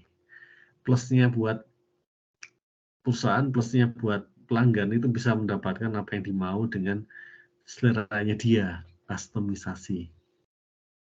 Dan dalam lingkungan penjadwalan yang kompleks. Terus proses di bagian belakang namanya back office process. Keterlibatan pelanggan rendah, lebih menggunakan aliran kerja dan menyediakan pelayanan standar. Permasalahan penjadwalan perusahaan jasa adalah karyawan atau penyedia jasa. Nah, kita masuk ke teori antrian nih. Nah, teori antrian ini nanti kan kita bahas di riset operasi jam ketiga nanti. Saling related banget ya. Jadi teori antrian ini merupakan pengetahuan mengenai garis tunggu. Jadi suatu kita adalah suatu garis kita adalah menunggu di line tertentu, ya kan? Pengertian antriannya gitu kan? Bisa cepat atau lama. Nah, kita beruntung di negara ini, itulah budayanya adalah tertib, antrinya teratur gitu ya, ngantri tiket teratur. Seperti pembagian sembako itu saya juga heran ya teman-teman, mungkin perhatikan ya. Mengapa sering ricuh pembagian sembako gratis itu ricuh? Kenapa tidak antri? Ya nggak, menurut garis tunggunya dan ya udah tinggal ngantri aja, nggak perlu namanya rebutan. Itulah gunanya antri kan, antri dulu dong. Ya, kalau rebutan itu pasti akan jadi chaos, kacau, bener nggak? Jadi itu namanya perlu diciptakan sistem antrian. Jadi supaya tidak rebutan dan tidak jadi kacau. Itu tujuannya. Nah, antri di sini atau namanya teori tunggu dapat diterapkan pada perusahaan manufaktur dan perusahaan jasa. Nggak hanya perusahaan manufaktur, tapi jasa juga seperti itu kan. Nah, pengetahuan mengenai garis tunggu atau kita stick on the waiting line mengenai garis tunggu seringkali dikenal dengan teori antrian dan merupakan alat yang sering digunakan oleh manajer operasi, jasa atau pelayanan. Nah, garis tunggu merupakan satu atau lebih pelanggan yang menunggu untuk dilayani. Seperti apa contohnya, teman-teman? Seperti apa teori antrian? Garis tunggu merupakan satu lebih pelanggan yang menunggu untuk dilayani. Nah, pasti teman-teman pernah berada di situasi ini toh. Seperti apa teman-teman bisa memberikan contoh ke saya yang pernah atau nggak ada yang ini, nggak ada seumur hidupnya mengalami teori antrian? Seringnya di mana? Coba saya ingin tahu pendapat teman-teman. Maaf Pak, maksudnya telat baru istirahat kerja izin nyimak. Oke, Mbak Indi, siap. Izin nyimak aja nggak apa-apa kalau lagi di samping kerja ya. Ada yang mengerti tahu tentang teori ini? Pernah mengalami teori antrian di mana? Ayo, kita ingin tahu pendapat teman-teman.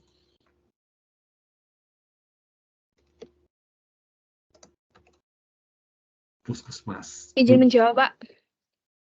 Ya, silakan, Mbak Kalau misalkan kayak pengiriman modul itu termasuk nggak sih, Pak? Teori antrian kan itu berdasarkan, biasanya siapa yang bayar dulu, terus siapa yang dikirim dulu itu. Mbak Arfi ya suaranya ya? Iya. Oh, long time no see. Lama nggak kedengaran. Oke, baik. Kalau itu sih, kalau teori antrian sih harusnya termasuk kalau first in, first out. Siapa yang dilayani, first in, first serve kan gitu kan. Siapa yang Iya. dilayani, yang pertama kali dilayani terlebih dahulu. Harusnya itu. Sekalipun itu adalah teori antrian online. Bukan untuk waiting line, tapi itu termasuk antri kan, antri dulu kan. Ya itu termasuk sih. Ya, oke. Tapi yang lebih konvensionalnya, lebih jelasnya adalah apa? Antri di bank. Nah, ini betul sekali Mbak Kusnul nih. Antrian di kasir. Betul, seperti itu. Antrian secara apa? Physically. Ya Mbak. Nah, jadi bedanya itu, kalau antri modul itu antrian secara online, dan tentu itu secara fisik itu akan berbeda dengan antrian konvensional yang terlihat langsung, seperti antri di bank. Ya, nanti di kasir supermarket. Bagaimana cara supaya meminimalkan waktu tunggu? Nah, itu nanti akan dibahas lebih lanjut nanti. Dengan rumus-rumus, kita kan nggak akan bahas rumus di sini karena nanti akan dibahas di RO ya, oke teman-teman. Bagaimana ada rumus-rumusnya, sekarang kalian explore sendiri, kalian bisa enjoy nanti di RO ya, duduk manis menikmati rumus-rumus dari teori antrian. Dan itu nanti buat tugas minggu depan. Ini web ke-6 ya. Oh ya, tugas terakhir, web ketiga. Jadi semangat, nanti di tugas tersisa ini 2 sudah saya beri, nanti tinggal nunggu tugas ketiga. Oke, nanti di bank, nanti di kasir supermarket itu adalah tepat sekali. Langsung nanti Mbak Kusnul. Ya, itu betul. Garis tunggu. Jadi menunggu di arah waiting line. Nah, input elemennya apa? Pertama adalah input. Ya nggak mungkin ada antrian kalau nggak ada input. Ya, jadi menghasilkan pelanggan potensial. Terus ada waiting line, ada garis tunggu, ada namanya berpola. Antri kan berpola kan? Ya nggak? Antri itu belum tentu satu garis lurus loh. Waiting line-nya tergantung apa. Bisa jadi dia berbelok-belok. Pernah antri di Dufan nggak? Kan berbelokan ke kiri, nanti ikut aja garisnya ke kanan, seperti garis usus gitu loh. Nah, itu kan juga teori antrian. Jadi antrian tidak seperti di bank yang garis lurus. Itu biasanya di bank atau di supermarket, ya enggak? Atau di bentang itu biasanya garis lurus, ngantri. Kan di sini kan kalau ngantri tertib banget ya. Ya enggak? Jadi selalu tertib. Saya salut sama budaya orang Taiwan yang hard worker seperti Jepang, dan dia juga disiplin seperti Jepang. Orang Taiwan kan heritage-nya kan dari Jepang. Ya. Jadi kerja keras dan dia juga antri. Nah, antrinya tuh bisa membentuk pola sendiri loh. Saya perhatikan itu bisa tertib gitu ya. Jadi nggak ada komando kan. Antri pintang itu kan nggak ada polanya. Emang dibikin pola garis gitu kan nggak kan? Nggak seperti di mall-mall atau saya lihat kan supermarket itu juga ada bentuk pola kan. Di pintang kan nggak ada. Tapi bisa membentuk polanya sendiri gitu dan teratur. Jadi saya salut aja sih. Ya, jadi nggak ada masalah di teori antrian. Nah, itu di garis tunggu ya. Kemudian fasilitas pelayanannya, visi orang, mesin, atau keduanya yang penting untuk melaksanakan pelayanan kepada pelanggan. Kemudian peran prioritas yang memilih pelanggan, selanjutnya untuk dilayani oleh fasilitas pelayanan yang ada. Seperti apa namanya?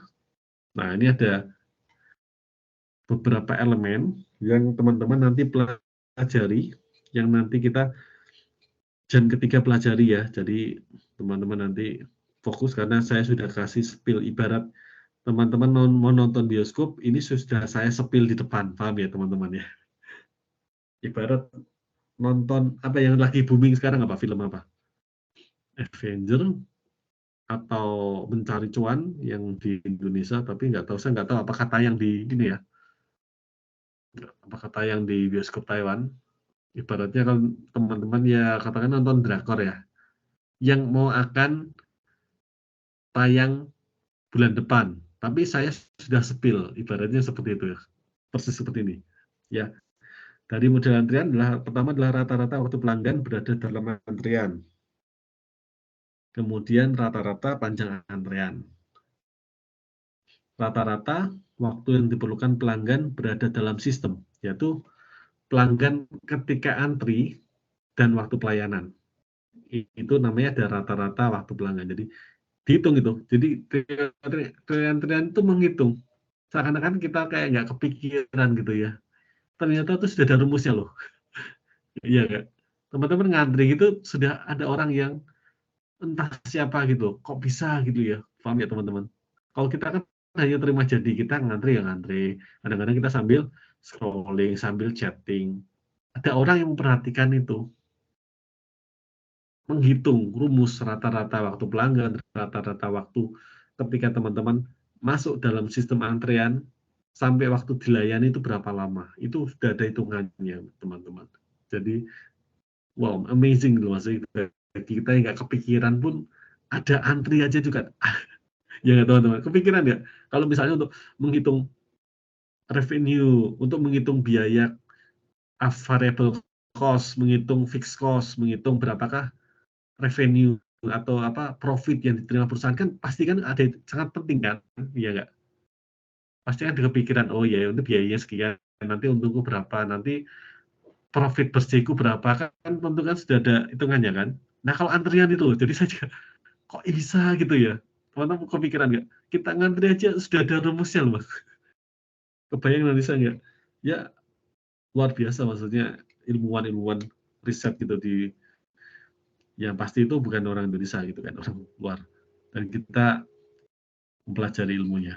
Nah, jadi waktu teman-teman antri dalam sistem, antri pertama kali bayangkan, kita masuk sistem, antri pelayanan itu sudah ada, rata-rata panjang antriannya berapa, kemudian waktu pelanggannya berapa, banyaknya pelanggan dalam sistem berapa, dalam 1 menit itu berapa pelanggan yang datang, yang masuk ke dalam sistem berapa, itu ada rumusnya teman-teman, terus ada probabilitas. Nah, terus fasilitas pelayanan yang menganggur berapa, itu ada probabilitas, ada hitungannya juga. Tingkat penggunaan dalam sistem. Kemudian probabilitas banyaknya pelanggan masuk dalam sistem juga ada kemungkinannya juga. Jadi kan amazing kan teman-teman. Sesuatu kita ngantri tokin loh. Kenapa harus ada rumus? Pernah nggak kepikiran gitu kan? Pernah nggak kepikiran? Kita ngantri bintang, kita ngantri bioskop yang udah kita bosen lah, kita capek ngantri lah maksudnya gitu kan. Sambil bete sambil main handphone atau apa, itu sudah ada rumusnya teman-teman. Jadi kalau misalnya teman antri, teman-teman harus perhitungan ini, oke? Panjang antriannya berapa, teman-teman liatin itu tuh. Kemudian teman-teman hitung nih, 1 menit nanti ada yang datang lagi berapa pelanggan nanti masuk dalam sistem. Ya daripada gabut kan, kalau teman-teman ngantri kan. Jadi bisa dipraktekkan, oke? Setuju teman-teman? Nah, struktur antriannya seperti ini nih. Saya sepil ini supaya teman-teman bisa lebih paham. Jadi ketika nanti saya jelaskan di riset operasi metode antrean, kebetulan teman-teman langsung, oh begini nih, wah langsung mengerti. Nah, harapan saya begitu ya. Pertama masuk antrean ini paling sederhana apa? Single channel, single phase. Jadi teman-teman kan senang, ya. Ingat di sini emotnya senang ya. Jadi tidak boleh emotnya sedih, harus senang. Masuk dalam antrean, kemudian dia dilayani. Berarti teman-teman harus tahu nih, berapakah waktu teman-teman antre, kemudian waktu pelayanannya berapa lama. Ketika teman-teman pertama kali antre, dilayani, senyum. Oke, harus datang senyum, pulang senyum, kan gitu kan. Nah, ini single channel, multi phase, jadi variasi. Jadi dia mengalami ketika teman-teman masuk ke dalam sistem, antre, kemudian dilayani, kemudian harus antre lagi teman-teman. Kemudian dilayani lagi, kemudian harus senyum. Nah, ini paling sederhana, ini paling ya di bank ya, antre, dilayani atau ke pientang antre, dapat makanan, pulang. Nah, tapi ada juga yang gini, antre dilayani, masuk lagi ke sistem antrian, dilayani lagi. Ada yang tahu ini? Contohnya? Single channel multi Contohnya phase. kalau pas di bandara itu, Pak. Kalau pas turun dari bandara itu kan biasanya ngantri di apa tuh namanya? Bea cukai. Sebelumnya turun ngantri dulu di apa tuh namanya? Ya. Sebelum bea cukai itu ada, terus ngantri lagi di bea cukai itu juga.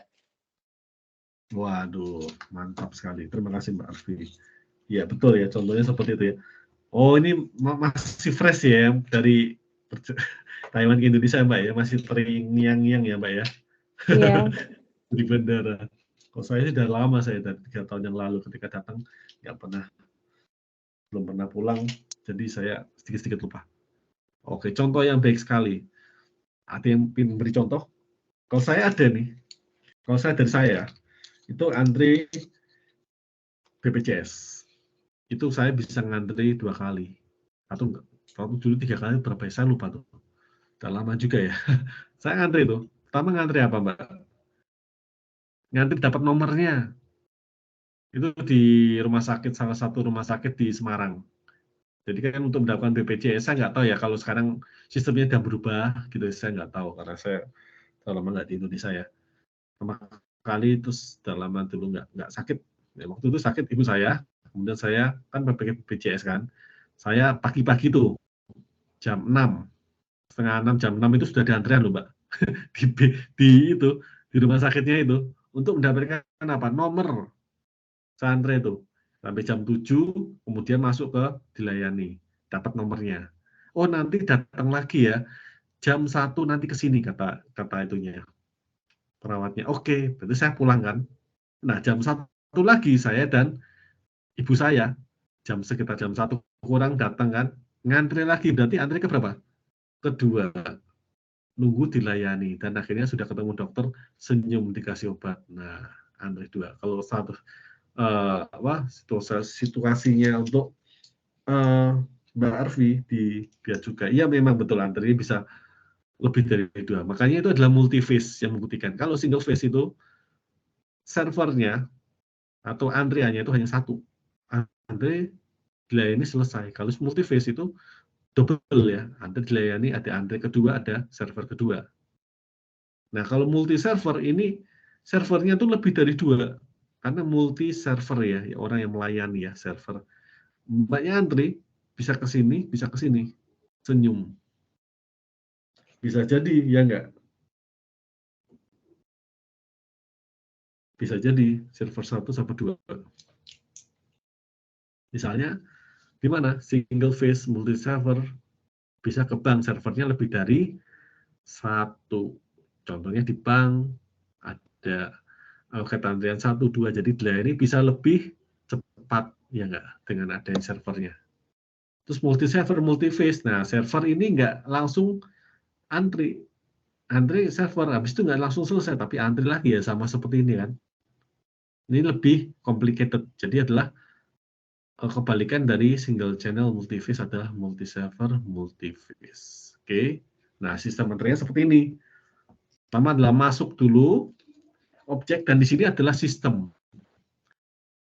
Orang masuk ke dalam sistem, berapa lama dia dilayani, kemudian selesai inputnya. Ini waktu kedatangan, dan waktu selesai itu dihitung. Jadi waktu kedatangan, misalnya jam berapa sekarang? 10.42. Selesainya jam, katakanlah jam 11.00, katakanlah ya. Berarti ada selisih kan. Nah, itu adalah waktu selesai dikurangi waktu kedatangan. Ketika dia masuk ke sistem, kemudian dia antre. Ya enggak, ada waktu pelayanan berapa lama nih, kemudian dia dilayani oleh server ya, atau mekanisme pelayanan, kemudian selesai jadinya server input. Nah, di sini adalah disiplin antrean. Nah, server itu apa? Server merupakan seseorang yang melayani antrean. Dalam hal ini misalnya apa? Kasir. Ya enggak, itu paling sederhana namanya kasir. Terus jangka waktu antar kedatangan atau inter arrival time. Merupakan selisih antar kedatangan. Kemudian tingkat pelayanan atau namanya service time, merupakan kemampuan fasilitas untuk melayani input dalam periode waktu tertentu. Misalnya 5 jam per orang, artinya Satu orang bisa sampai 5 jam, walah, berarti lama juga ya untuk pelayanan service time-nya. Disiplin antrean merupakan aturan pelayanan. Misalnya kita gunakan Vivo, ya yang paling familiar adalah Vivo kan, first in first out. Jadi misalnya Mbak Afi datang, ya itu pasti akan yang pertama kali selesai, karena dia pertama kali ngantri, misalnya kayak itu kan. Atau namanya bisa juga first come first serve, orang yang datang pertama yang dilayani, ya lebih adil ya. Kebanyakan kan gitu kan. Masa iya kita datang lebih dulu, kemudian orang di belakang kita dilayani dulu, kita kan bisa ngamuk kan, loh saya yang pertama dulu kok. Jadi yang biasanya datang pertama dilayani terlebih dahulu. Bisa juga last in first out, LCFS, last come first serve, datang terakhir dilayani terlebih dahulu. Loh, bisa begitu. Apakah adil? Tidak. Tidak. Yakin?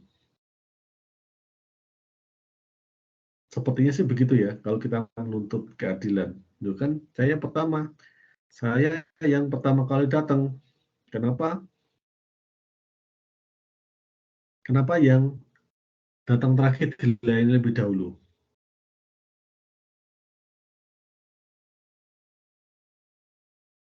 Udah booking Kenapa? mungkin, Pak.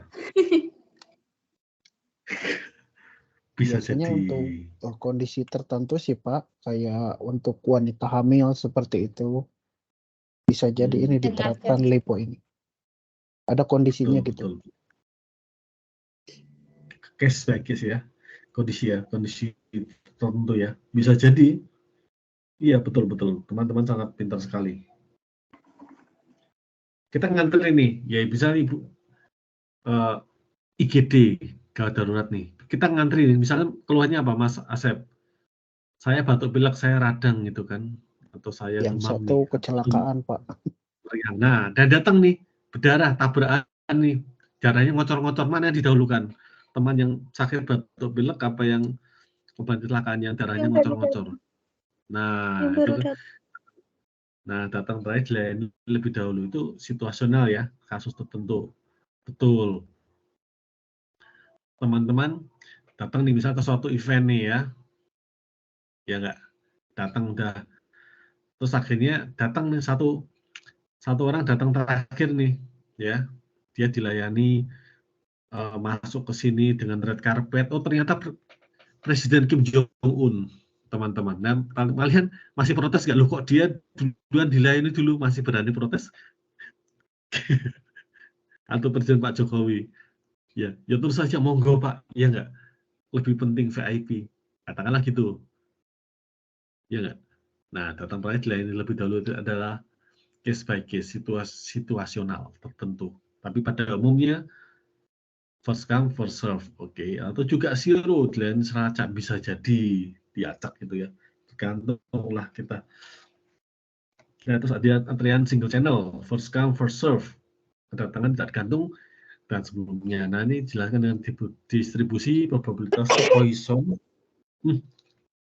God bless you. Emang hawanya dingin ya, saya juga pilek saya. Agak bindeng suara saya, maaf ya mungkin ya. Banyak minum hangat-hangat, mau winter sudah mau datang. Terus waktu pelayanan bervariasi dari satu pelanggan ke pelanggan berikutnya. Nah, multi channel ini digunakan bila lebih dari satu server. Namanya juga multi kan, multi antrian, multi server. Yang biasanya teller atau kasir bank ya. Supaya apa lebih cepat, ya nggak? Teman-teman antri bank kan pasti ada yang loket 1, loket 2 gitu ya. Kalau saya di Indonesia juga sama, di sini juga sama mestinya, semua bank gitu. Jadi supaya lebih cepat, ya nggak? Jadi ada loket 1, loket 2, pelayanan di kasir bank. Sistem multi channel mengasumsikan bahwa kedatangan mengikuti distribusi probabilitas Poisson. Dan juga first come first serve sama. Kemudian simulasi pendekatan yang relatif fleksibel, pembatasan waktu, dan dapat menjawab pertanyaan what if yang dibantu dengan komputer. Simulasi tidak bertentangan dengan sistem nyata. Tahapannya menyusun distribusi probabilitas, kemudian menyusun interval angka random, membuat simulasi seperti itu. Oke, thank you. Dan sebelumnya saya mengucapkan jahit pakaian dari kain untuk dibagi ketika Lebaran. Jadilah teman-teman anak yang rajin supaya banyak ilmu, banyak teman. Oke, setuju? Setuju. Oke. Jadi ambil cucian di tempat Arfi. Cukup sekian dan terima kasih. Nanti kita akan lanjut di jam ketiga dengan teori antrian. Oke, jadi tugas kalian ketika ngantri, teman-teman perhatikan waktu tunggu ini ya, supaya nggak gabut loh, iya nggak? Supaya nggak gabut teman-teman. Yang ini, teman-teman perhatikan di sini ya, garis tunggu pelayanan ini ya. Ketika kalian ngantri misalnya dari Smart sini mau ngantri ya kan ada jeda ya. Ya nanti paling lama jeda ini jam kedua kan, ya nggak? Jam kedua, jam ketiga kan mau makan. Nah, misalnya teman-teman mau beli makanan di luar ngantri gitu ya. Teman-teman supaya nggak gabut, teman-teman perhatikan rata-rata waktu pelanggan dalam antrian berapa lama, oke? Panjang antriannya berapa nih? Kemudian waktu yang diperlukan teman-teman dalam sistem, kemudian teman-teman ngitungi 1 menit ini ada berapa orang lagi yang datang dalam antrian. Oh, asik kan? Iya. Ya kan ilmu pengetahuan asik kan? Nggak gabut lagi. Rata-rata 1 menit ini berapa nih teman-teman? Lihat 1 menit, oh ada 3 nih. Iya. Terus probabilitas berapa, tingkat penggunaan dalam sistem. Oke, imigrasian Arfi. Oke, good. Tujuan tempat Arfi, cakep. Oke, Mas Asep, barangkali mau pantun. Sudah? Boleh, Pak. Oh, boleh. Apa itu? Ambil cucian ke tempat Arpi. Cakep. Sudah Sudah, Pak, itu itu. aja. Arfi terus dia lagi. Nggak apa-apa. Lanjut. Lanjut. Apa Bisa artinya Sudah, tadi? tidak ada lanjutannya, cuma sampai cakep saja, Pak. Cakep. Wah, sayang ya. Ketemu dengan Mbak Arfi ini ya. Nggak dari awal-awal ya, Mas Asep ya. Cakep. Oke, begitulah. Sampai jumpa nanti di jam ketiga. Oke, siap. Tetap semangat teman-teman. Modul tugas 2 saya bikin relatif lebih gampang untuk MO-nya. Sudah cek ya? Pak, Sudah tahu semuanya kan? Pak, Iya. maaf sebelumnya. Untuk nanti yang RO jam ketiga, saya tidak dapat hadir, Pak, sebab ada pekerjaan keluar kota. Nanti jam 9 saya berangkat. Jam 9 Mungkin waktu saya, sana. iya, waktu sini. Berarti jam 1 waktu Indonesia. Jam waktu Indonesia berarti jam 2 waktu Iya, Taiwan ya? iya, Oke, keluar siap. kota, Pak. 6 jam perjalanan. Mungkin Wow. nanti saya lihat di YouTube saja, Pak, untuk ininya, untuk materinya. Mbak Kusnul Khotimah yang akan merekam. Iya, Ya, iya, Mbak Pak. ya? Siap. Terima kasih, Pak. Iya, sama-sama juga. Ya, untung dia started by Mbak Kusnul Khotimah. Oke, nanti bisa bertanya. Mbak Kusnul bisa kasih rekamannya ya ke Mas Asep nanti, RO. Oke, sampai jumpa nanti di jam ketiga. Ini kan MP dengan Bu Dinarti ya? Oke. Siap, bye-bye. Terima kasih, Pak. Sama-sama. Terima kasih, Pak. Kasih, Pak. Oke, Mas Asep. Semoga lancar nanti ya ke kotanya.